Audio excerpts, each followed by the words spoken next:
All right, we're going to go ahead and get going with the main presentation. So as I mentioned before, trees are multi-generational. They provide much more value than just beauty. My particular interest is stormwater, so trees actually provide an enormous amount of stormwater mitigation. Even when the branches have no leaves, when the rain falls for 400 feet, it hits the branches, breaks up into 1,000 little droplets that then can infiltrate into the ground better. There are just so many benefits that trees provide that most people don't really understand. And so it's important for us to learn what the full range of benefits are from our trees and how to protect them. There's a wide variety of ways to protect our trees, but without some type of plan, some type of protection ordinance, we will not be able to move forward and provide the quality of life for future generations.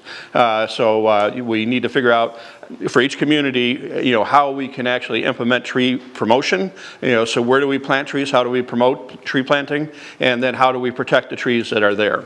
And so Joe Hansen is the forester for the Village of Wilmette, and I've seen him speak a couple times. So I initially met him at a public works conference, and he provided information that was just very straightforward. Really didn't have any fluff in it. It was very practical. It was based on real experience and real information, and was able to communicate these rather lofty ideas in very practical terms. Okay, so just so I have an idea of who I'm talking to here, who here works with trees every day or at all? A couple people, okay. Who here enjoys trees for one reason or another? It's probably why you're here, would be my guess. Let's see if this thing is gonna work before I get too much into this. Is it? We're not. Friday the 13th curse. IT curse. When did that start? Actually, I think it's just not turned on. I think it's on. Yeah, it's on. Do we lose the dongle? Maybe I can just use the mouse. Oh, it has nothing to do with that. Yeah. Okay, so while we work through this, a couple quick things. As Scott said, I do quite a bit of. If you want to hang on to this while you're working that. I do quite a bit of public speaking, outreach like this. Anytime someone asks me to come and speak about trees or, my kind of forte is very narrow in the world of arboriculture and urban forestry, is I have the unique opportunity where I've administered 2 comprehensive tree preservation ordinances on private property. Most ordinances that people would be familiar with cover public trees. So those are the trees in the parkway, the area between the sidewalk and the street, also known as the right-of-way. If there's not a sidewalk there, that's publicly owned property where, in order to be eligible for Tree Seed USA, for example, that's one of the requirements. You have to have some sort of ordinance in place. So the stuff that I work with goes quite a few steps further than that. I'm also very involved with the industry. I'm the vice president for the Illinois Arborists Association. I have a chair on the Illinois Forestry Development Council, where I'm the chair of the Urban and Community Forestry Committee. Urban forestry, you guys familiar with the term, urban forestry? Yeah, so that's the management of the urban forest, so not the natural area. And the distinction between a forester and an arborist is a forester takes care of large quantities of trees, whereas an arborist focuses on one individual tree, typically. Now, I am a certified arborist, so it kind of goes hand in hand. But anyways, hopefully we can get this thing straight out here pretty quick. The thing is dead, unfortunately, so I'm going to be your clicker. Okay, cool, thank you. Go ahead and point at me when you want me to. Okay, go ahead. Yeah, next one. So why are we here? We're here to talk about the value of trees, right? Trees add monetary value to property. There's tons of studies out there that show that if you have a tree on your property, it'll add a certain percentage of value to that property, okay? I don't know the number off the top of my head, and I don't have it in a slide, so I apologize for that. Next click, please. Aesthetic. People enjoy being near trees. So anybody who's living in this community, that's probably one of the main reasons that they moved here is because of the trees. In fact, most of the people who live in communities with trees don't even realize that they love trees as much as they do. They may not think about it at all. But when all of those when trees start disappearing from neighborhoods, that's when, and they're driving down streets with just bare pavement and no urban canopy or tree cover, that's when people start really thinking like, oh man, we kind of screwed up by losing all of these trees. And once you're at that point, it's way too late. Because as Scott said, it's multi-generational. It takes decades for a tree to grow to where you're going to start experiencing those exponential benefits that the trees provide. And furthermore, just, some people think, okay, well, let's just plant trees that grow faster. Right? I hear that all the time. What can I plant that's going to grow faster? Seems like a great idea. One of the things is to consider, though, is when you're planting trees that grow faster, those trees typically are more prone to structural deficiencies and failures. So you're just kind of you're trying to dig yourself out of a hole, but what you've done is you've dug another hole on the other side of that tree, theoretically, and you're going to end up losing that one later anyways. Next clip, please.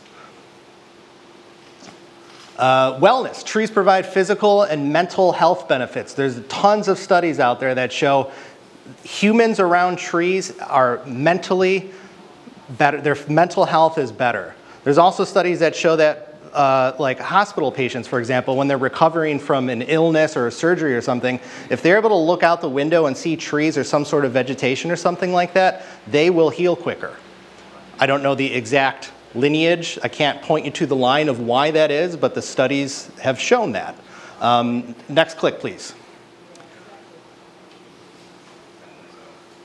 Obviously, the wildlife and ecosystem benefits. Reduce energy costs are a huge thing. Just the most common thought, right? If you have your front of your house is facing south or southwest, you're going to get that sunlight, that radiant heat's going to be burning down onto that house every day. If you have trees in your front lawn that will help shade that house, your energy costs are going to go way down because your air conditioning systems do not have to work as harder. Or if you don't have an air conditioner, you just have open windows like we do here, you're still going to stay much cooler than if you didn't. The water retention, like Scott was talking about, thank you for pointing out that example. When the water droplets hit, big water droplets hit those branches, they break into millions of little pieces, and then it makes it easier for the ground to infiltrate them.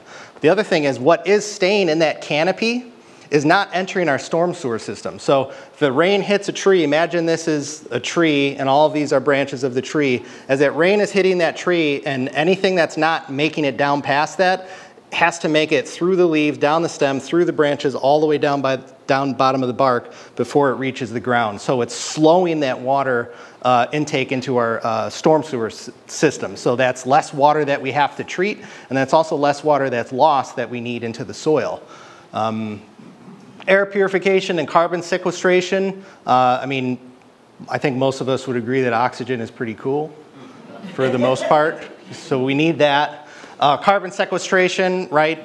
All that carbon is stored in those trees. So if we're removing trees, where trees are burning, et cetera, all of that's getting released back into the atmosphere. Please click. So legislation. So this is, kind of the focus of this here talk. A lot of municipalities and jurisdictions have different types of legislation in place that protects trees. And a lot of what people think when they think about tree protection ordinances, okay, you need a permit to remove a tree. And it goes a lot further than that. So I'm going to give you a couple little pieces of that to consider when you're thinking about either going to your community to ask them to implement a tree preservation ordinance, or just so you understand the complexities and thought that needs to go into it. A lot of these slides are taken from a full day presentation that I did, and I kind of just took them all and mixed them together for this short presentation for you, because I can spend days talking about this. It's very complex. Please, next slide. So a little bit about where I'm from, Village of Wilmette. We're a North Shore suburb of Chicago, adjacent to the lake. You can click through a couple times, like 4 or 5 times actually. The village was incorporated, one more click. The village was incorporated over 150 years ago, 151 years to be exact. Not settled, incorporated. There's been people there even longer than that. In fact, a lot of the trees that we still have there are just like we see out here. Trees that are 200, 250, 300 years old. They were there before any European settlers came there. And we have 28,000 residents, a little over 5 square miles, 18,000 parkway trees. Sounds like, whoops, sounds like a lot. But the one thing to consider whenever you're seeing these numbers on parkway trees and comparing canopy coverage is a parkway tree, if you imagine in a traditional community like ours, not a windy one like this with weird parcel shapes, say like a 50 by 150 or 170 parcel size, which was pretty typical for the Chicago suburbs. You might have 2 parkway trees out front, right? Well, that whole parcel of land and property could have 3 or 4 or 5. So these 18,000 parkway trees actually only represent a very tiny percentage of the trees that are actually in a community, which is why it's important that we try to protect them in any way that we can. We have a 41% canopy coverage. Canopy coverage is the measurement of sky, essentially, that's covered in trees, okay? So that remaining 59% of lack of canopy coverage, that's just open sky. You can look up and you're not looking at trees anymore. You're just looking at clouds. There's a lot of reasons why you have, you'll never have 100% canopy coverage, even in a forest, you really won't. But in an urban area, obviously there's considerations like buildings, for example, are going to take up a lot of impervious space. Your roadways, your parking lots, rivers and lakes actually count towards that. And areas, even when I was driving in here, right out here, actually I'm a little turned around now, but some of these parks, for example, might seem like a feasible place to plant a ton of trees, and actually we should. But we also have to consider that like a park district is there to allow people to recreate as well. So we can't be putting trees in the middle of baseball fields. So those are just different considerations. Now, would I say that some park districts should probably plant more trees? Probably. Probably. And I worked at one for a while, so I understand the push and pull there. But I kind of wanted to throw up a couple different numbers here to compare. Trout Valley I looked up. I was not familiar with Trout Valley. I've never heard of it in my life. I'm from Des Plaines. I don't make it out here much. When I do, it was typically just to jump on the river and boat with my family. But Trout Valley, I was astounded, 61%. That's got to be the highest or one of the highest that we have measurements of in the northern part of the state. Cary's at 21% and Algonquin's at 23%. Those numbers are lower, again, because it's more of an urban environment. It's more set up as more of your typical streets in a grid system, etc.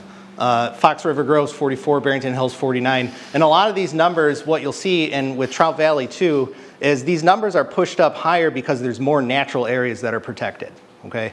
So, for example, Barrington Hills has a lot of Cook County Forest Preserve district holdings out there. So all of that land is counting towards that. Wilmette has had a private property tree preservation ordinance since 2022. You can click, please, thank you. You can click. So we have in Wilmette, I'm not going to talk too much about this because it gets a little confusing. I'm just going to kind of gloss over it until we get to the nice juicy parts. But basically, Wilmette, we have 2 different classifications of tree. We have protected tree and a heritage tree. A protected tree is any tree that's over 6 inches in diameter measured at breast height. DBH is diameter at breast height. Breast height is 54 inches above grade. I'm just a hair under 6'1", and it is right, 54 inches for me is right at breast height. Heritage trees are any oak or hickory species that are 10 inches or greater, or any species that are 20-inch DBH or greater. So that's a lot of trees. So think about any tree that's over 20, so about this big in diameter, greater, that's a heritage tree, where we have much, much stricter regulations to protect those types of trees. Yes? Interject here, because I do think that this type of approach probably is very useful for McHenry County. In McHenry County, savanna was our main habitat type in the area. And we really do want to restore the native tree species that we have in the area. And so I do think that this type of approach is important. I was in the private sector for 30 years before I did a late in life career change and started working for the county.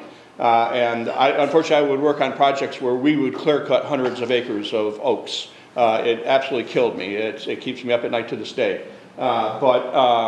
We would replace those trees with what we commonly refer to as lollipop trees. So these were typically they're shaped like your cartoon tree, basically.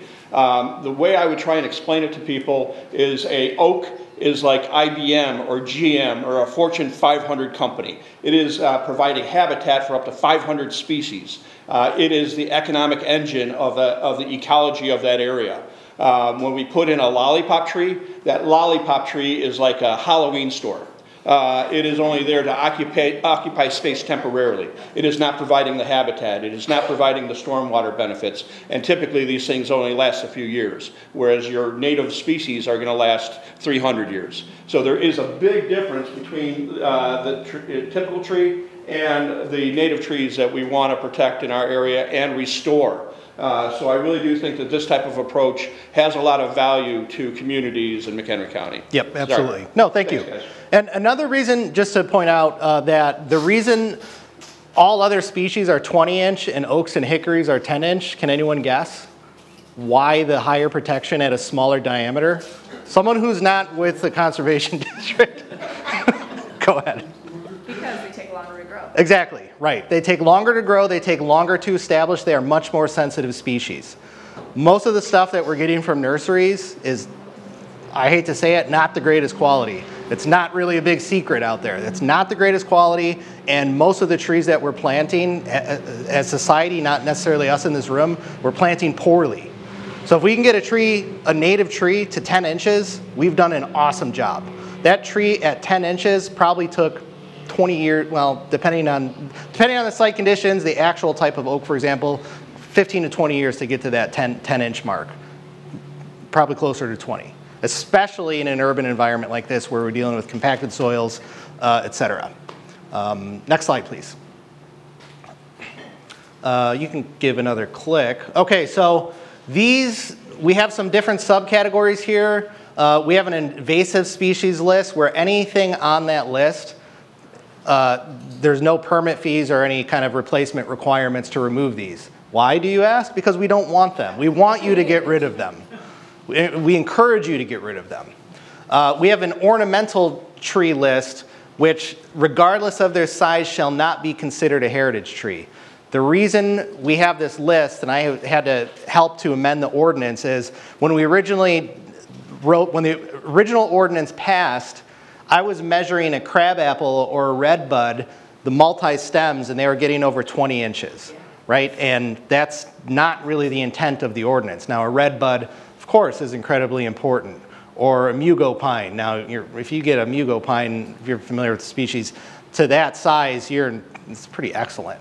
But we don't necessarily want a crabapple or a redbud with a bunch of multi-stems to be considered a heritage tree. So that's why we have that list. And then we have an undesirable list. This was the same thing. I was measuring healthy blue spruce trees that people were proposing to remove, and they were legally defined as a heritage tree, where they would have to go for a variation and then have to get the ordinance amended after that, through that process to remove the tree, and then they'd be subject to inch-for-inch replacements, which we'll get into here in a minute. And that's not right either. There's certain types of trees that should not be considered heritage trees, and actually, in fact, all three of these lists now do not live in our legislated ordinance. They live in a tree regulations manual, which we can amend whenever we want.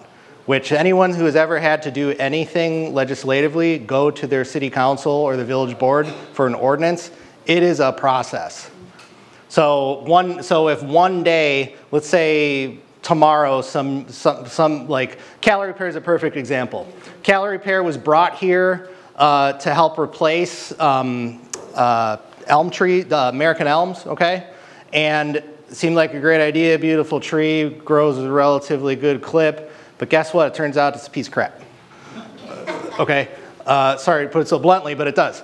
So if we had an ordinance, if we had a similar ordinance in place where Calorie Repair was listed in the legislation as a heritage tree, we would then have to go back to the village board to try to amend the ordinance, and it takes a lot of time. If we have our lists in our regulations manuals or management plans that we can amend. Makes things much easier. Next slide, please. We have exemptions, vegetation that's not subject to the regulations of this ordinance, blah, blah, blah. One more click, please. Our arborvitae, Japanese maple, sumac, and yew. Arborvitae is a tough one. So arborvitae, anyone know what type of tree an arborvitae is actually? Yes. Cedar. Yeah. Okay. Yeah, so northern white cedar. They will grow into trees, right? But most people plant them as hedgerows or more of like an ornamental or something like that. Well, we are also running into problems where we had these arborvitae northern white cedar, where I had one example where a developer was going to build a new home, not a mansion, just a home on a 50 by 175 foot plot of land, and they had a whole row of them along the side. And when I added up all the fees for it was going to be $35,000 to remove them. Well, those are still providing value, but that wasn't the intent or the spirit of the ordinance. So this was another thing that we amended. There's certain types of vegetation that we don't, in Wilmette's case at least, that we did not want included in the ordinance. Next slide, please. You can click all the way through before it ends. Okay, it's hard to talk and have someone click because I have animations set up for like every single line. So thank you for your help. Yeah. And sorry, this is kind of like tripping over myself. Yeah. So when will a permit be issued? No permit fees or replacement requirements if a tree is dead, dying, diseased, hazardous, or invasive. All of these, everything you're reading here, and I'll go through line by line real quick, this is all actually in our ordinance, okay? So diseased is defined as a severe disease or pest that is known to cause or is causing the death of a tree. I don't know any other ordinance that I've read that actually defines diseased, because the layman or an arborist who just or a tree company who just wants to remove a tree is gonna say this tree is diseased. Might be a simple ailment like tar spot on black maple, which is an aesthetic disease where you see little tiny black moldy mold spores, dots essentially on the leaf. That's just an aesthetic disease. Or right now we're experiencing a leaf blotch on horse chestnut. You probably see it, notice it, and maybe look up, if you don't know what a horse chestnut is or a Ohio buckeye, look it up, and the next couple of weeks drive around and look for them. They probably look like crap right now. That's an aesthetic disease that doesn't kill the tree immediately, at least, okay? Or crab apples, really common. Apple scab, also very common. But those are not diseases that will kill the tree. A disease that will kill a tree is like a disease or pest, EAB, emerald ash borer. That's going to kill the tree.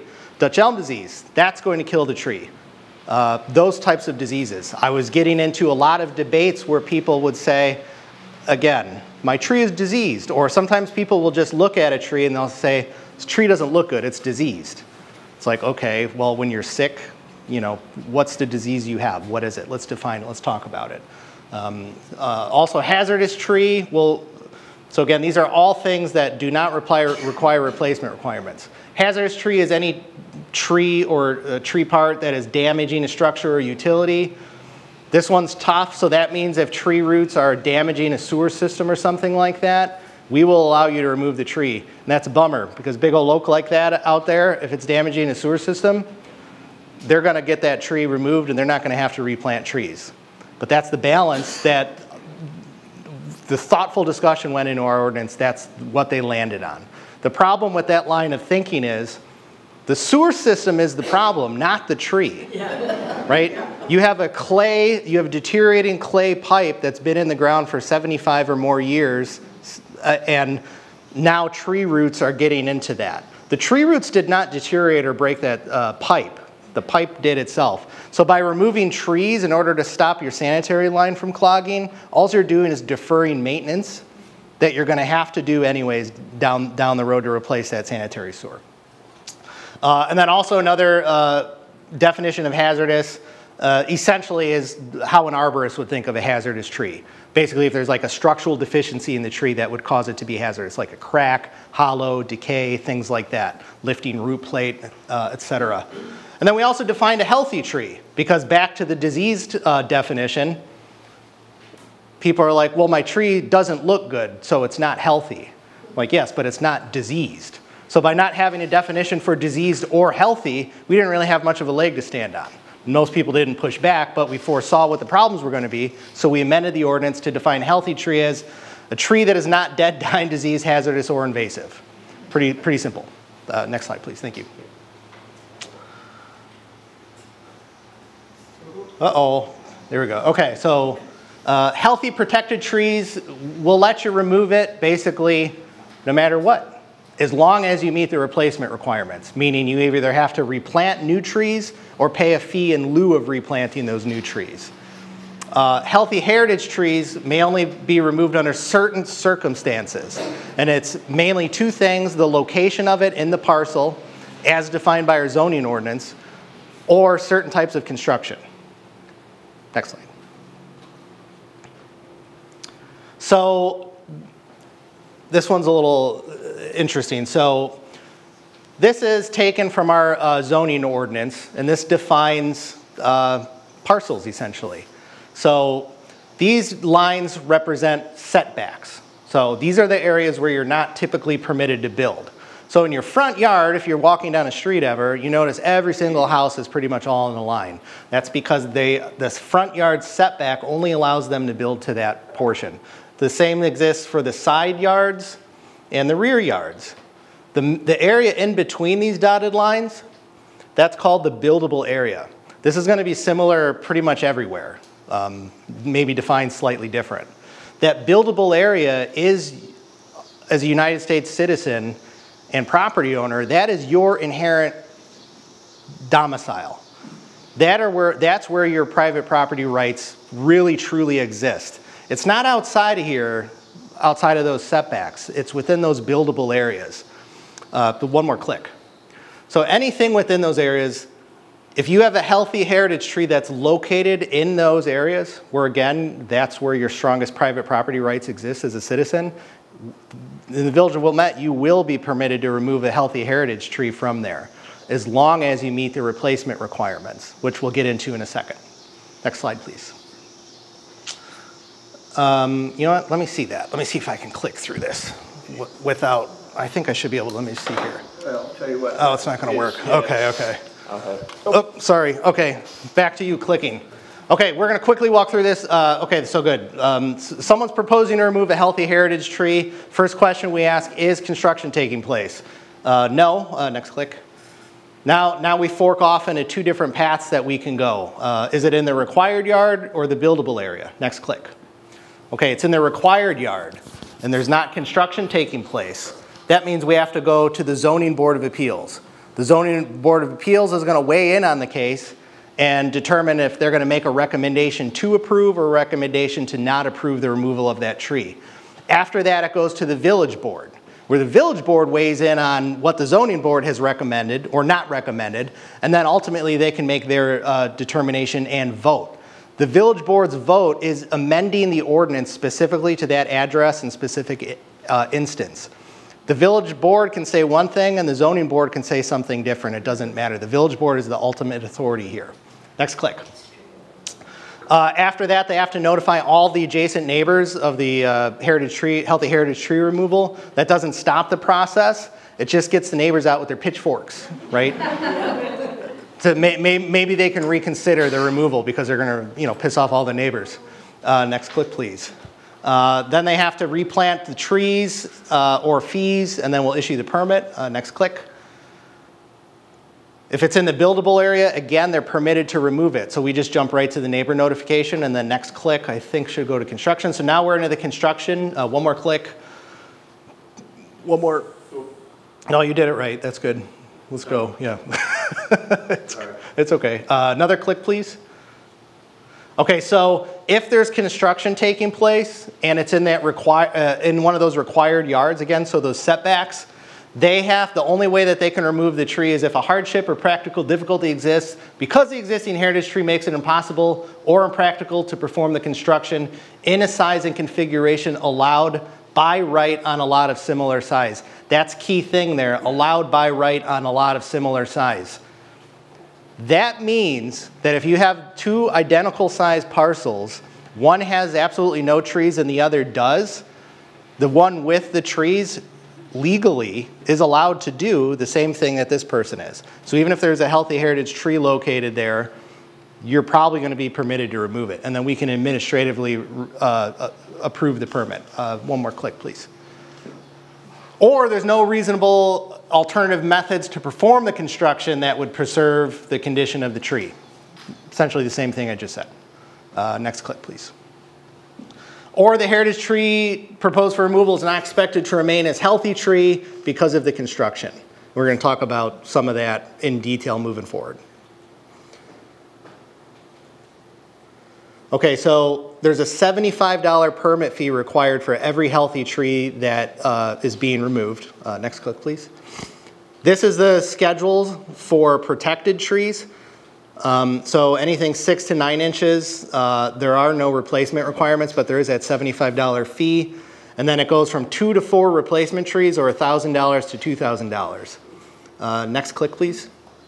Heritage tree is an inch for inch replacement. That means if you're removing a 30-inch swamp white oak, you have to replant 30 inches of trees back onto your private property, or pay $125 fee in lieu. Now, this either or fee in lieu thing, we were operating slightly incorrectly. So the intent and the spirit of the ordinance throughout all the discussions was you either plant or you pay the fee in lieu. Well, we just found out about a month and a half ago that the ordinance actually says you shall replant.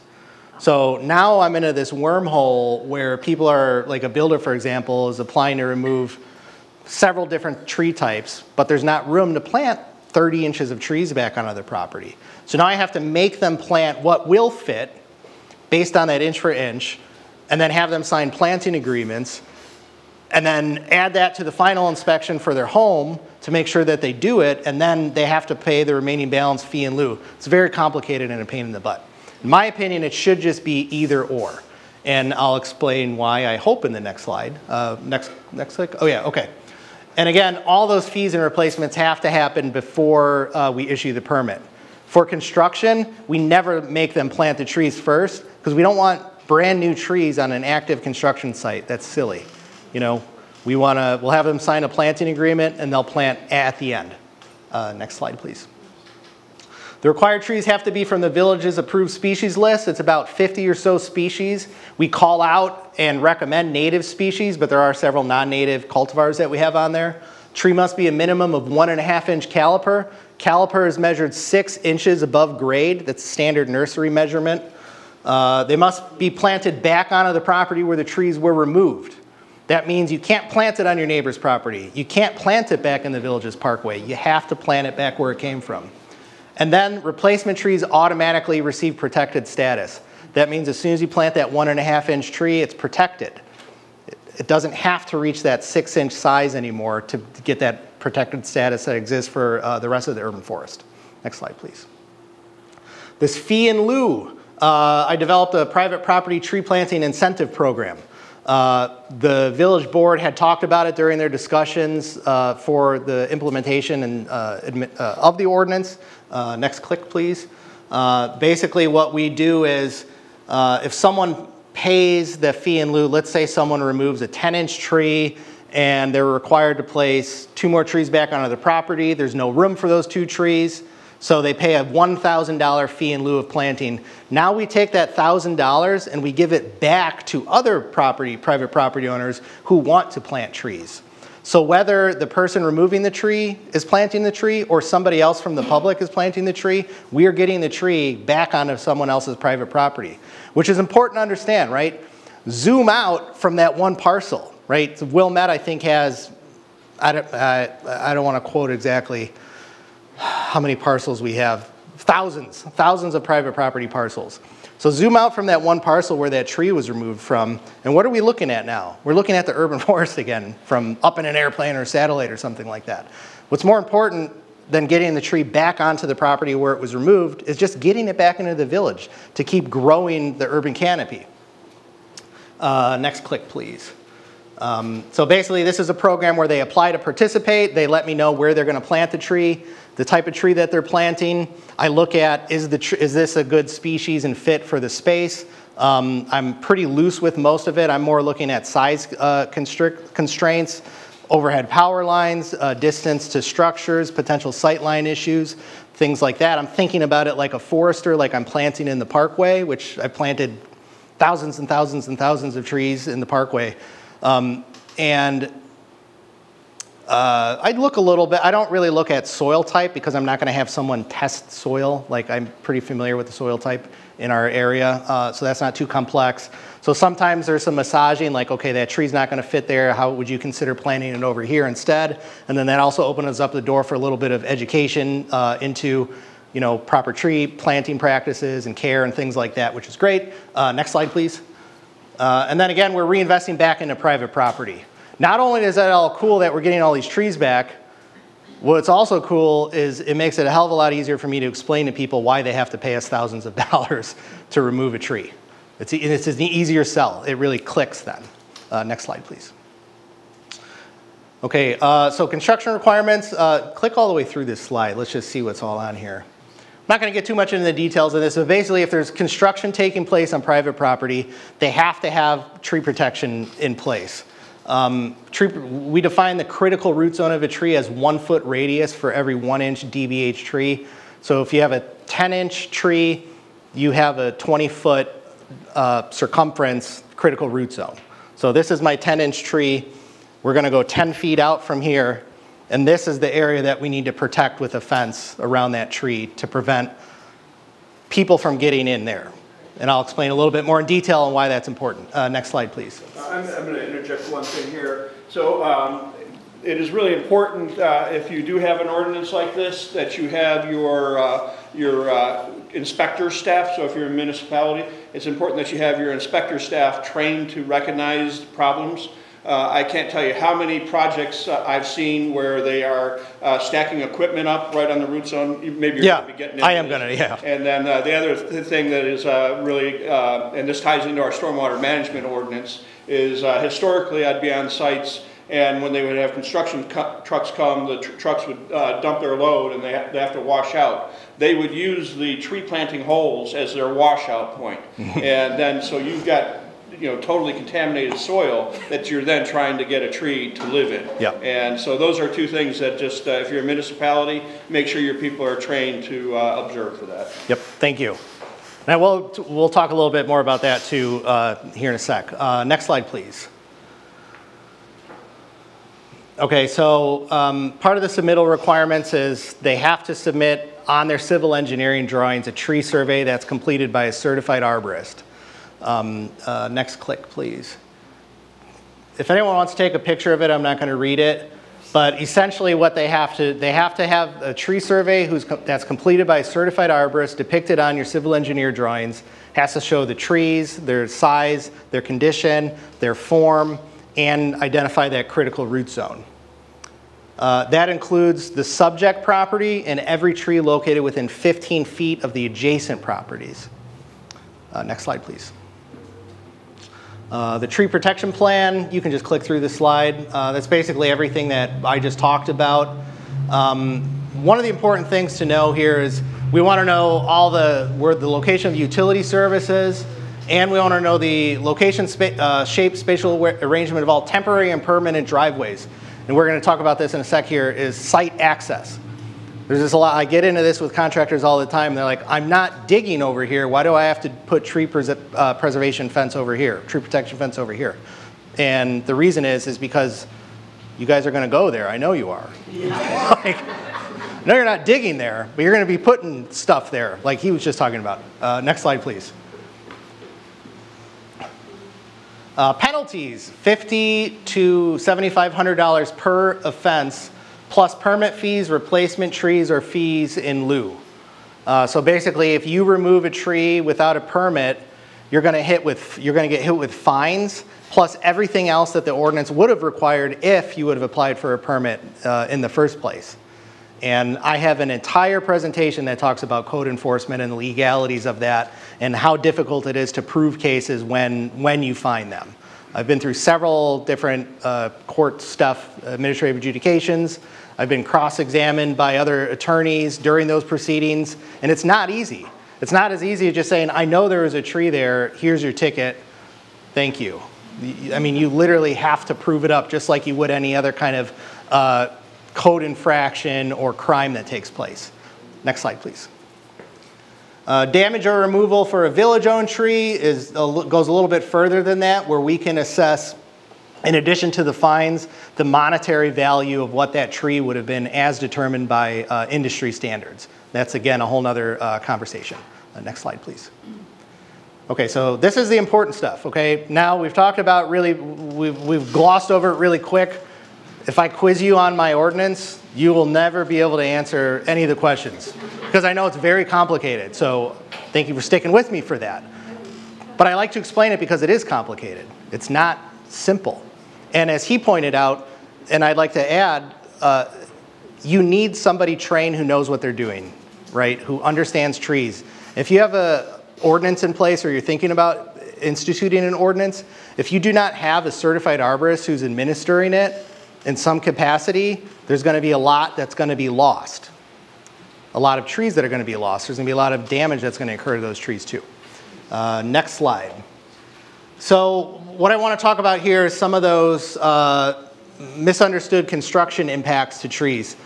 This is a depiction of tree roots, is it not? It's not. It's not. This is a cartoon depiction. This is what I saw in 3rd grade reading a comic book or in cartoons or something. This is not it. Instead, this is basically like a reversed image of the canopy of a tree. This is what the layman or what a lot of people think the root system looks like of trees. It's not. For a lot of native species, we may have like a taproot that'll go down larger, but other than that, next slide please, it's going to look more like this. So the most important absorbing and structural roots of the tree, the most important, are going to be like in the top 10 to 18 inches or so of soil here. And they're going to extend way out past what the drip line is. Next click, please. So the drip line is the edges of the canopy of the tree, essentially. Most tree preservation ordinances that you see, not most, but quite a lot, define the critical root zone as the drip line. So they want this fence, your tree protection fence, installed to the drip line just like this. Looks pretty, seems like it's doing a pretty decent job. You know, no one's going to crash into the trunk of the tree, but as you see, the roots extend out much further than that. And why are we worried about that? We're worried about that because of soil compaction.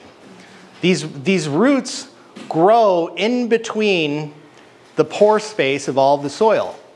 And what else exists within that pore space? Yep, water, your oxygen. That's where your nutrients are going to get into, help get into the soil. Next click.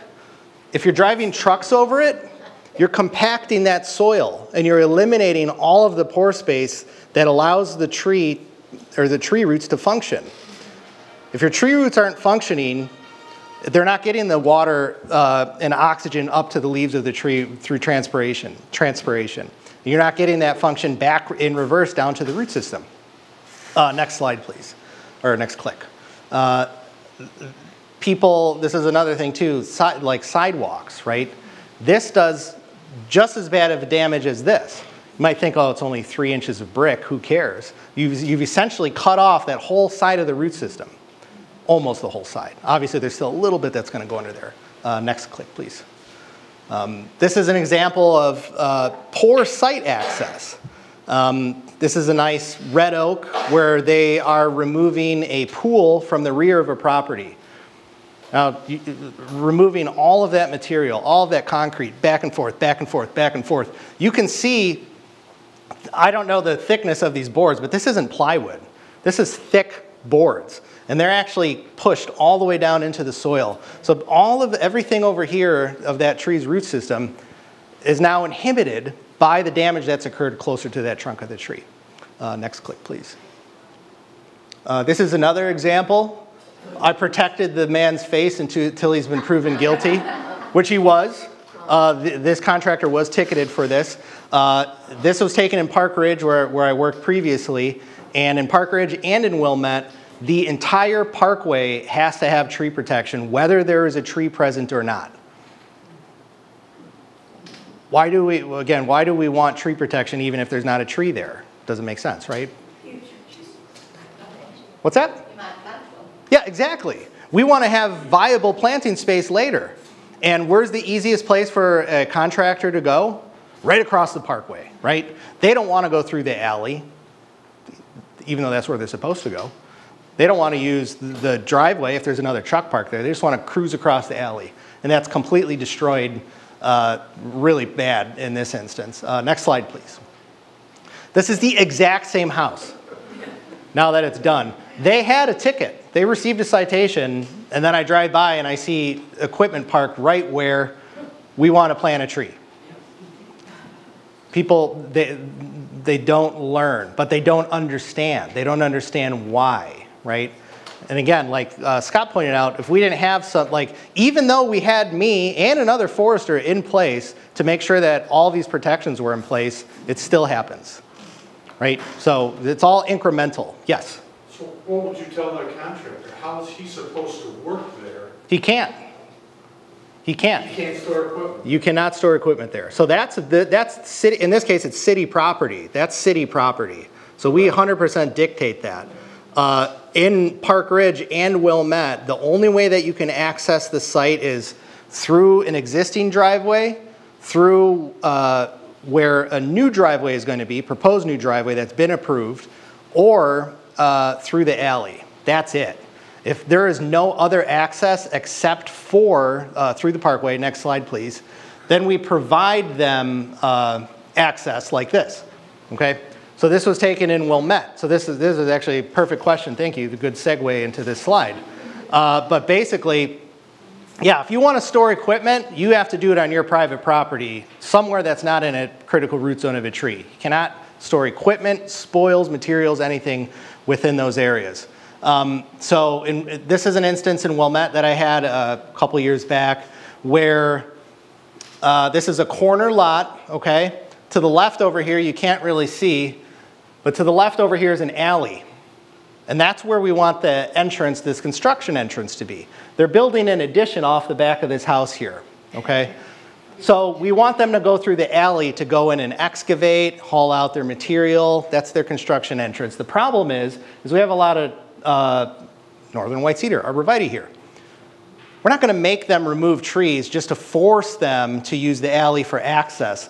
So what we do is we provide them with direction of what they can do. And this is not a discussion where I tell them, hey, this is what you're going to do. This all takes place during the plan review process. So every single permit type that comes through the village, I'm reviewing, just like the building inspector, the electrical inspector, the plumbing inspector, like the planners and zoning. I'm part of the plan review process. So I'm dictating to them what they can and can't do. And it's not a phone call. It's written, clear language that's sent back to their civil engineer, and it all has to be depicted on their plans and pre-approved.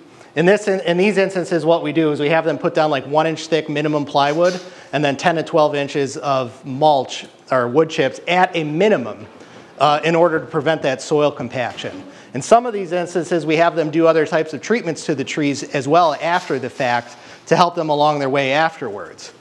But what's important to understand is we want to work with the developers. We want them to develop.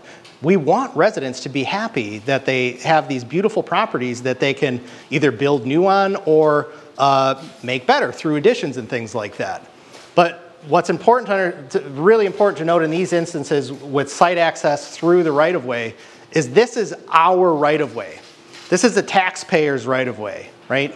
It's not theirs, it's everybody. So it's 27,000 people in Wilmette who pay and expect that to be maintained. And all the trees that are in that right-of-way that have taken decades to grow, we don't want them destroyed just so somebody can enter through that area and damage the trees in order to do their project. We're just giving them a little bit of an easier, well, it's more difficult for them, but we're still giving them the access that they need to complete the project. Next slide, please.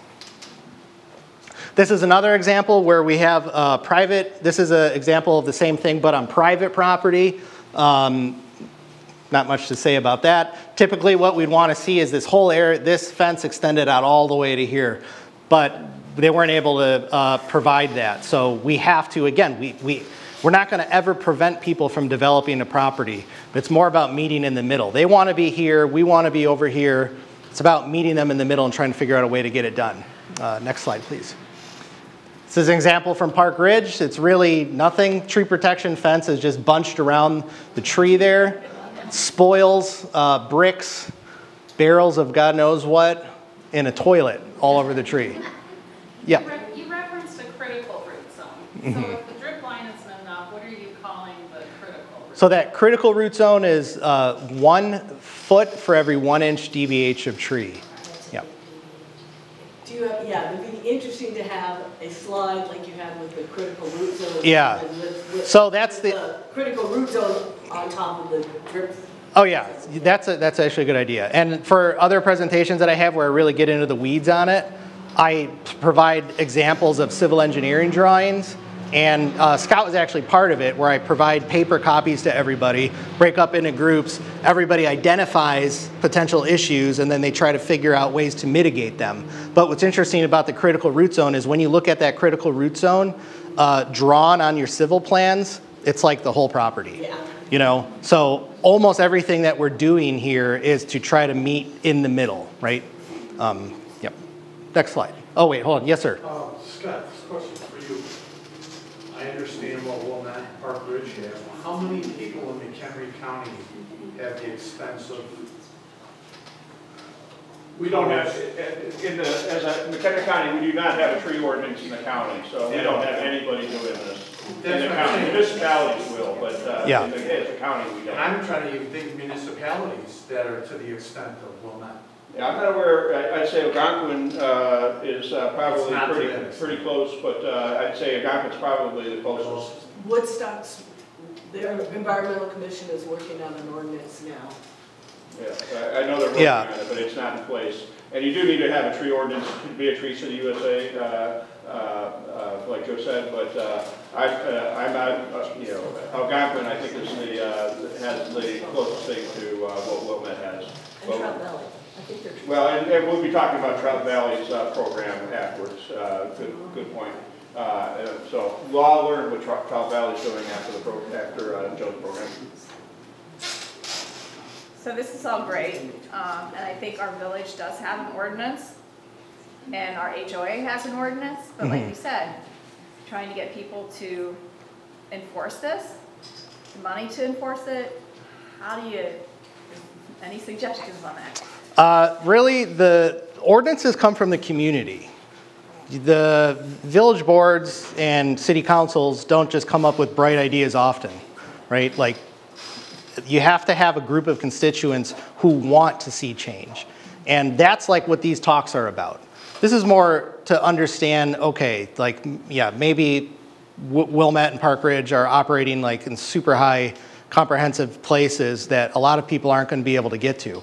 But to just understand what's going on, even if there's not an ordinance. So like someone like you or anybody in this room, like if you're just having some kind of construction done on your property, or you have a friend or a neighbor, like those little things like go a long way. But as far as getting ordinances implemented, yeah, it has to come from the community to the boards or the commissions or the committees, et cetera, to then bring it up to it. And typically the way it happens that I've seen time and time again is when a developer comes in and clear cuts properties.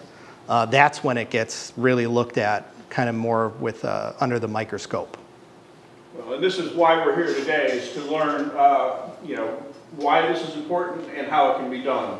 And, you know, this is how it's being done in Wilmette, and I do think that the way Wilmette is doing it is a very practical way.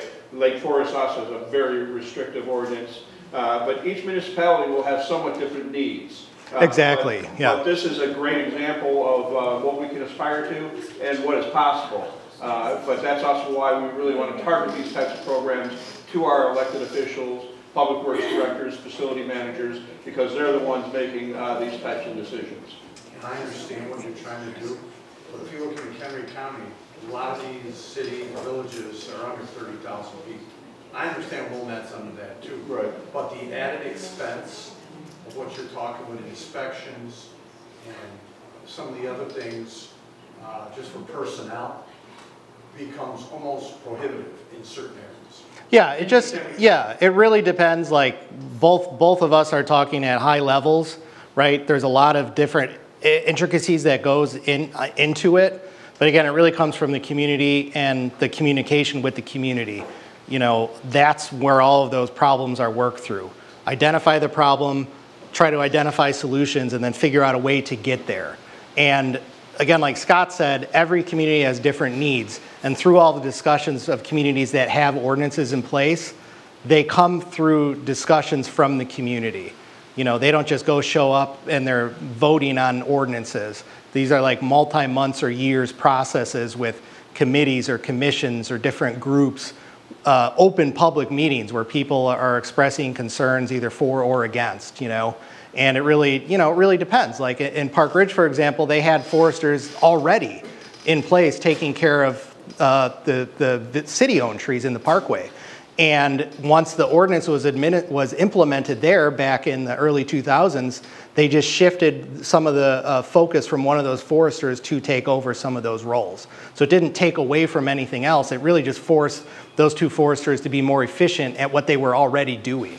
And the cost, the only time you're really going to get into cost is if you are hiring more staff. And then that's something that's really important to think about. In Wilmette, for example, what they did was, right away they were thinking just like you were, where they're like, how are we going to have somebody do all of this work? We don't have the capacity for it. We're going to have to hire somebody. So they pulled several years of old tree permits, because Wilmette used to have an ordinance where you had to have a permit, but it was just $35 per tree. It wasn't really an ordinance. It was just an over-the-counter permit. So what they did is they pulled data from all of those permits and looked at the tree types and sizes, which were mostly inaccurate, so it was not really accurate data.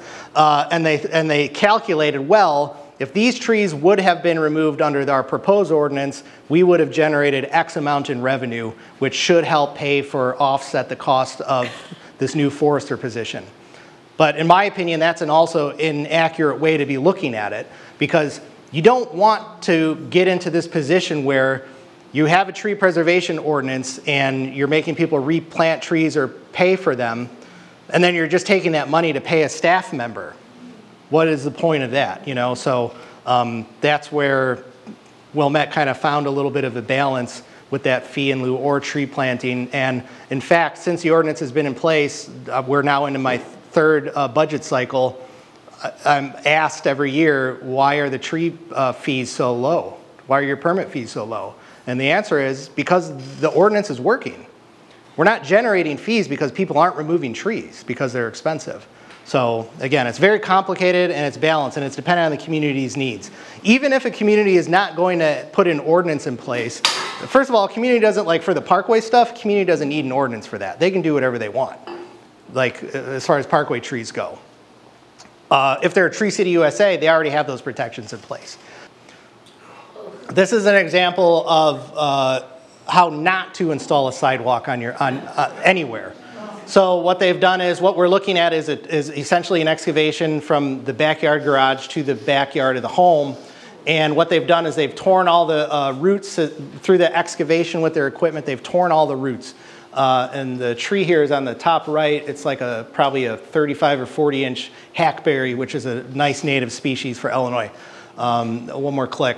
So what's happening here is the roots, again, they're being torn. Another click, please. One more click. What we want them cut. So typically a good way to avoid this is you do what's called root pruning, where you come through with a piece of equipment prior to the excavation and clean cut all those roots. If the roots are clean cut, the tree has a better ability to heal. I'm not going to get too much into the science of it, but trees don't actually heal, they compartmentalize, meaning they block off those vascular system, the areas of that vascular system where the water, nutrients, et cetera, are going, and then reroute them, and then they grow callus over there to try to prevent decay from entering. Short explanation of that. Next slide, please. This is something I wanted to talk about because this is huge in Illinois right now, and this isn't necessarily about a tree preservation ordinance. This is about protecting the villages or cities' trees that exist in the parkway already. So Illinois has mandated that all of the lead water service lines have to be replaced in Illinois. Is anyone familiar with this at all? Heard anything about it? Okay. There's going to be a lot of damage and loss to trees as a result of this. Okay. And what I'm talking about here, you don't need an ordinance for it. This is something that people can thoughtfully work through. I'm going to try to buzz through this. It's somewhat lengthy. So what we're looking at here is a typical house. We have a water main on the left side, as well as a sanitary main. That's the roadway. You can see we have a curb, B-box. We'll talk about that. Tree, sidewalk. This is existing sanitary service and existing water service that leads to the home. That's what's feeding the water into your house and taking away your wastewater into the mains. Back when homes were built many moons ago, what they would do is they would just dig a big trench from the street to the house. They'd put both the water service and the sanitary service into that trench. We have different standards now. We don't want those commingling because people can get sick and die if that wastewater is getting into the water service. Not just the water service to your house, it will enter the water mains that serve the entire municipality. Next slide. Okay, next click. Next click. Okay, so that B-box, what the B-box is, it's also called a curb stop. This is a horizontal view, or a straight-on horizontal detail of it. This is a valve that exists to shut off the water between the water main and the house. And that's almost always going to be located somewhere in the parkway or the right-of-way. It's never on private property. And it goes down very far. So right here, 5 foot 6 inch minimum. That's the depth that you need your water service at so it doesn't freeze in the middle of the winter. Okay, next click. In order to go through the process of replacing the lead service line, you have to dig a ton of big holes. The first hole is you got to do a street opening that is a minimum of 3 feet by 4 feet. That's an OSHA requirement. Okay, is everyone going to dig that way and follow OSHA? Probably not, but that's what it's supposed to be. Next click. Next click. Okay, we already talked about that. Okay, so we're going to abandon that water service and that B-box. We're not going to dig the whole pipe up, okay? What we're going to do is we're going to dig a hole in the street, we're going to disconnect that water service from the main, cap it, and we're going to abandon the rest. And what we're going to do with that existing B-box is we're going to dig a tiny little hole with a shovel around it. If this is, there's a sleeve that goes around the valve that twists, okay? And you attach a chain to it and you just pull it up. Real simple. We don't have to dig there. Nothing to worry about. Next click. We're worried about the trees, right? We talked about the tree protection requirements in communities. That's important. If you're going to do it, great. If not, maybe you should think about it. Next slide. And now we're talking about where the proposed new one is. Click. So now we're talking about putting a new 1.5 inch water service and connecting it to the main. We need a 10-foot horizontal 10 feet horizontal space between your sanitary and your water. Again, that's because we don't want that wastewater to mix with our clean water. Next click. Next click. We're going to dig. We're going to put a big. We're going to put our new B-box in the parkway. This is where we have to dig another big giant hole. Okay. Next click. We got to do another hole out in the street in order to make our connection to the main again. Next click. Okay. In order to make all these connections, so this is what we're talking about. We're talking about 3 big holes that have to happen here. We have to dig a hole here at the house, at the minimum, to enter the house with the water service. We have to dig a big hole out here in the parkway to make our connection to that new B-box, to that new curb stop, the valve. And then we have to dig another hole to make that connection there. In order to connect all of these components together, we have 2 options. Next click. So the first is a trench, which I just talked about. We're just going to dig a big, giant freaking hole, which is very invasive. So a lot of people, another option is called directional boring or horizontal drilling. So what we're doing is we're drilling underground in a controlled manner from point A to point B to avoid all these excavations. It seems like a pretty cool idea. That seems like the answer every time, right? Directional boring. What's that? I said as long as the bentonite doesn't get out or whatever you use to do the drilling. Oh, yeah, that's true. Yeah, so there's a couple different methods, but yeah. Next click. One more click? I don't know where we're at here. Another click, another click. Sorry, I can't see the screen, so I'm not. Back one, okay. So essentially, in order to put in these new water services, there's a lot of invasive things that need to happen. So one, IEPA, the Illinois Environmental Protection Agency, which regulates these types of distances that we were talking about, they've identified that this is very invasive and it's going to be pretty cost prohibitive. Okay? So what they've done is they've amended their rules a little bit and said, well, okay, if you're just replacing a lead service line, you can go ahead and replace it in the exact same location that it was at. As long as the only thing that you're doing is replacing a lead service. If you're doing an addition on your house that requires a water service upgrade, it doesn't count. Now you're back to the other requirements, right? Or obviously if you're doing a new home or something like that. But I just like to show this and get this people's gears turning, because your community, I guarantee you probably almost all of you have seen a survey in your community asking what type of water service that you've had. If you haven't yet, I'm very surprised. All those municipalities were supposed to report that to the state last year. So if you haven't seen those surveys yet, you will be soon. And if you have a lead service line, this is something that is going to be happening. And it's going to impact a ton of trees if people are not putting any kind of thought into it. Next slide, please. This is an example of the tree protection. So we require the tree protection even for water service upgrades like this, even sanitary service repairs. We require the tree protection. In this case, you see we left this spot open because this is where the existing and new water service is going to go in this instance. And I forgot to mention, before any of these projects takes place, any type of construction project that requires the tree protection, a pre-construction inspection takes place. We will not even give you the permit for you to start the work until that inspection takes place and passes. Next slide, if there is any more.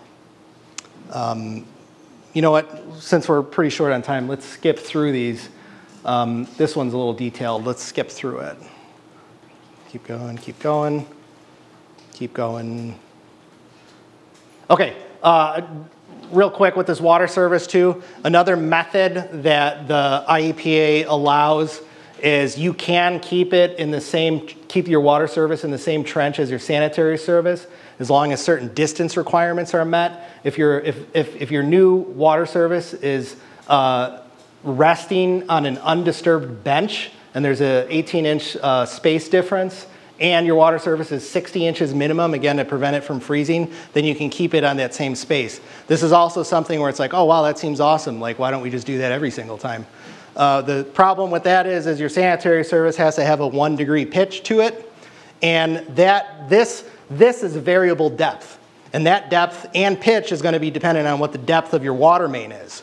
So as you can kind of see, or hopefully I've illustrated, it is a complicated web of rules, regulations, and legislation, all to keep us safe from getting sick. Next slide. One more. Okay, yeah, one more. Okay, so another real quick, real little thing I want to talk about is an overdig. This impacts trees pretty often.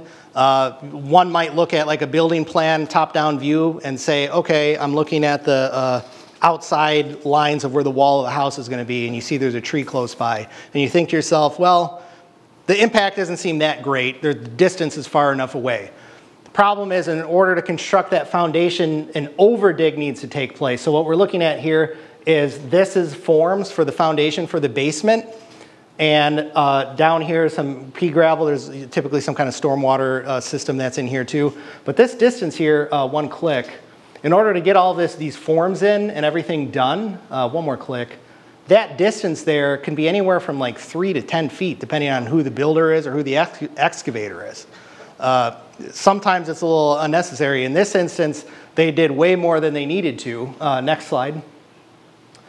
Basically, a foundation is poured in two segments. You're going to have a footing or a footer, and then that's one separate pour, and then you have another pour for your foundation wall. You need a big giant hole in order to do that. Next slide. This is an example of an overdig gone wrong. 2 clicks, please. One more. So over here is where a foundation has been, or excavation has taken place in order to build a foundation. And everything on this adjacent property is starting to collapse into that hole of that overdig. And you can see these arbs here that are starting to kind of tip back. One more click, please. This is the same view, but looking the other direction.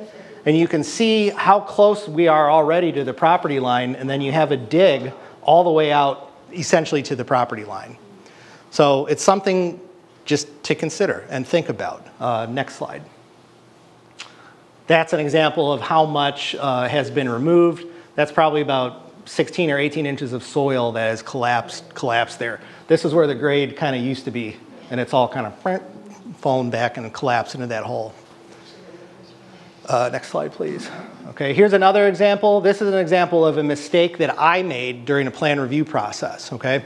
So what we're looking at here is an excavation for a new home, okay? One more click.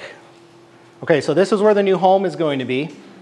And you might notice that this depth here is slightly about half as much as this. One more click. That's because they're going to build a deck here. So what happened here was I approved a building permit for a new home and recognized they were going to build a deck. Does anyone know how they typically build decks? Right, piers. It's typically on piers. They dig, 12 or 14 inch pier or footing, and then your wood posts are going to go on top of that, okay? So I look at a couple holes like that in order to put posts up for the deck, and I think to myself, not so bad. You're not open cutting, trenching, destroying that entire root system. So I approve the plans.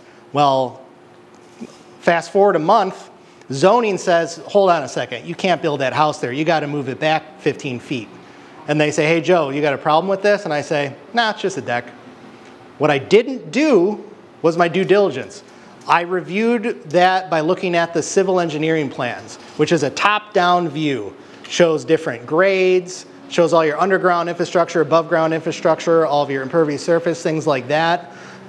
It does not show architectural details or depth of how things are going to be built. If I would have cross-referenced the architectural plans, I would have seen, clear as freaking day, that they were going to do a foundation there. So we ended up losing this tree because of that. Now, we didn't just let them take it. We made them, pay fees and plant trees back onto the property. This is a great example, though, of not doing your due diligence. If this house was set forward 15 more feet and they would have applied to remove that tree, we would have said no. They would have had to gone through the variation process. But since the impacts to the construction were such that the tree couldn't have been saved otherwise, the permit would have been approved regardless of my mistake or not. But it's a good example of just looking at do your due diligence. In this instance, I look at civil engineering drawings digital. I don't go and grab paper architectural plans because 99% they're irrelevant to me. This is an example of why they are relevant, in fact. Next slide. We're just about wrapping up here. Next slide. This is the same picture. One more. This is another instance with an overdig. So what we have here is we're restricted. We have a home here on the right side that's being demolished, and they want to build a new house. So in order to do that, they have to dig, excavate to build that new foundation. Think about the picture I showed you, but that big giant overdig. What are we looking at here? Trees that are very, very close to an existing foundation. Next click. You can see this one here. What is it? I can't really read that number. It's about 48 inches, so we're 4 feet. That's right where that overdig is probably going to be. One more click. The next one's even closer. Right? This is a problem. Next click. Okay, so this is a picture taken after the excavation. I've already approved this permit. This was complicated because these trees, they're right on the property line. Per well-established case law in Illinois and other places throughout the country, when the trunk of a tree where it emerges from the ground crosses a property line, it's known as a jointly owned tree or a co-owned tree, where both properties have joint ownership of that tree. In this case, we told them, hey, you got to remove those trees or you have to move the house over. There's nowhere to move the house, and they applied for a permit to remove the trees. The neighbor didn't want to remove the trees. So we tell them, guess you're not building your house. And in that case, we're in the clear. Now it's a private property dispute between these two private property owners. So the builder came up with a really great, elegant solution to this. And there's actually much more detail to this story, but I'm trying to be brief because we started a little late and we're going a little long. But essentially what we did was, one click please. What we did is we had them excavate all three sides, and then we had them retain this foundation. Now this retention of this foundation wall is essentially, next click, one more click, is essentially the shoring that would take place for an excavation anyways. So that's acting as the shoring, and then the new home is actually they moved over a few more feet, not much, but a few feet to where the new home is now going to be built here instead of out here. So we had no disturbance to the very little root system that did exist here, which, as you can imagine, if you remove all the root system up to here, what you're going to be left with is an unstable tree and a lot of liability with this builder and property owner for performing that damage. This guy's going to sue this guy. This guy's going to sue the village. This guy's going to sue the village, all for allowing it to happen, right? So in this instance, we came up with a nice solution. What I did was I had them saw cut about 12 inches down below here of the foundation, so they can pull that top 12 inches off and not disturb any of that root system. So it's a pretty unique thing here. Next slide. That's basically all I have. If anyone has any questions, I have 2 emails up here, my work professional email and then my podcast. Like Scott said, my podcast is discussions with other foresters and arborists and things like that. But does anyone have any quick questions or anything? Yes? I'm from the general public, but when you replant, do you have guidelines for positioning the new trees? Say they were originally along the property line, just in terms of better setbacks and... Yeah, so that would be, if it's associated with a new home, then yes, that would be part of the review process. I'm more concerned about, well, obviously I don't want it to be planted in a bad spot, but I'm not going to dictate too much on where they put it, as long as it's back onto the property. I don't want it in power lines. I don't want it to where it's going to be growing to where it's going to have to be pruned or hacked away as it grows larger.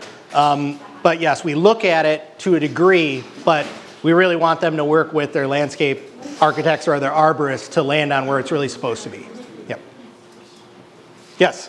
That's a great point that she makes. One of the biggest problems that I have seen and experienced is homeowners who plant trees that are way too large and way too close. Absolutely. And they create the problems that now you're discussing here. And on the front end of this, you really need, the people need to do a better job of realizing that 1.5-inch tree, if it's an oak, is going to have a 40, 45-foot reach. Yes, yeah. And it needs to be planted in a place where it's going to be free to grow.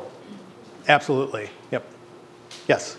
So like landscapers, like he's saying about putting trees in properly, I had a landscaper that wanted to put in a river birch between our house and our driveway, which had 11 feet.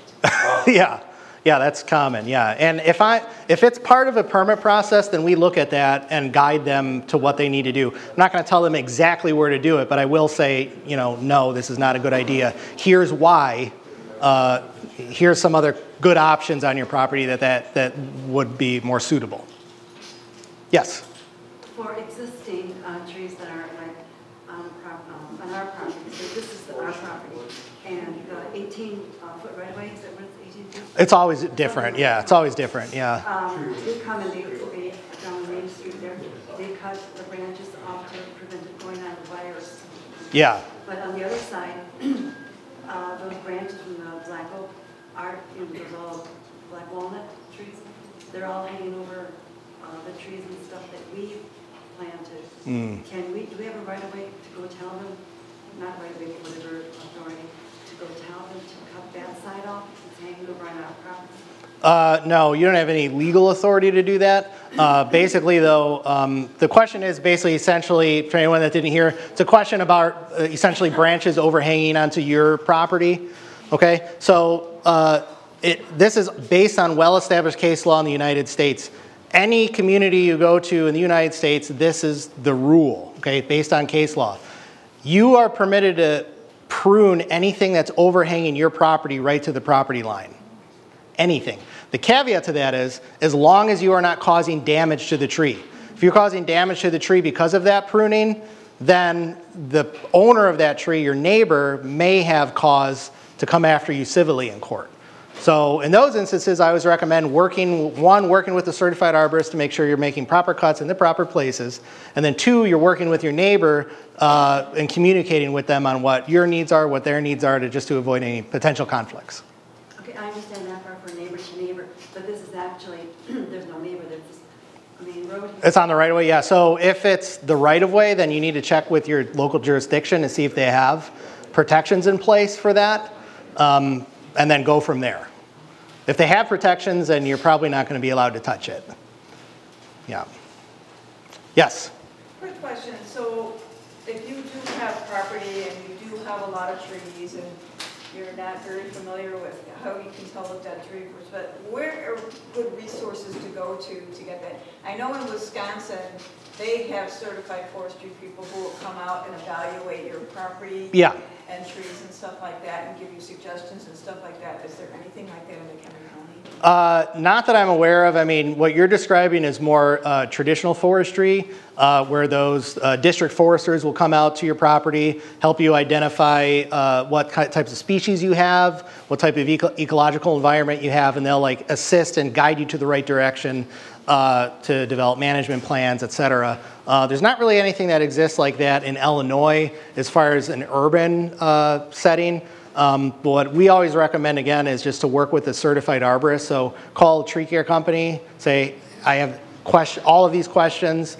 Can you come out and look? They say yes. Then you say, okay, are you a certified arborist? If they say no, tell them no, thank you. Call somebody until a certified arborist can come. What do they typically charge you to do something like Well, it really depends. I mean, most companies are going to come out for free to try to just give you a quick glance. They're not going to do anything in detail. What they're going to do is they're going to come out, they're going to identify potential hazards or problems, mitigation or plant health care solutions, and then they're going to give you an estimate to do that work. If you want to go into really deep detail, then you need to hire a arborist consultant, and then you pay them to come in just like you would any other type of consultant, like an architect or a civil engineer, to come and go into a deep dive, depth analysis of the property and trees, and then develop management plan, et cetera, from there. Yep. And does Wilmette require tree services to be licensed and take exams similar to a plumber or an electrician or someone that's doing permit work? No, we don't. You have to have a license to work in town, but it's literally just a fee that you pay. In Park Ridge, a similar situation, except we went one step further and check their insurance. But other than that, that's it. So our ordinance actually does state that when you apply for a tree removal permit, that you have to have a certified arborist submit a report as to why you're removing the tree. I do not enforce that. And the village administration is aware of that I don't enforce that. The reason is it unnecessarily disqualifies other competent companies, but then it also provides it's financially difficult for some people to hire somebody to come out and do that. Like I was just explaining to her, you're not going to be able to have an arborist come out and write a report for you for free and then submit the paperwork on your behalf. So the way that I look at it is I'm a certified arborist qualified in tree risk assessment. I'm doing the permit review in person. I'm not pushing paper. Permit application comes in, I go out and I look at the tree and compare the condition of the tree to the ordinance. I am that certified arborist that's validating the reason for the removal. Yep. Yes? Last year I had a small patio put in my backyard, and contractors laid down the plywood and they drove a small front end loader, tons of pavers and gravel all back there.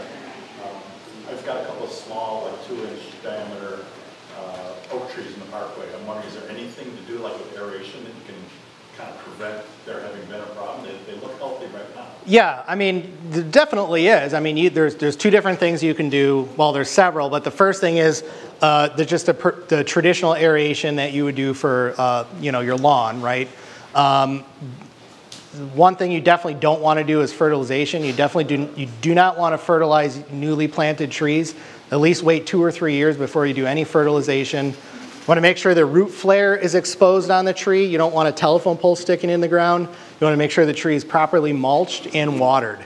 Now, as the tree gets a little bit larger and more mature, you can do what's called vertical mulching, where they will actually come and poke holes down into the ground at different intervals, and then they'll fill that with some sort of biomass or sometimes fertilization or some sort of soil amendment that'll help the tree along its way. But yeah, stay away from fertilizing young trees at least for 2 or 3 years until they're established. I think we're going to have to shut this portion of it down. Sure. So let's give a hand to Joe.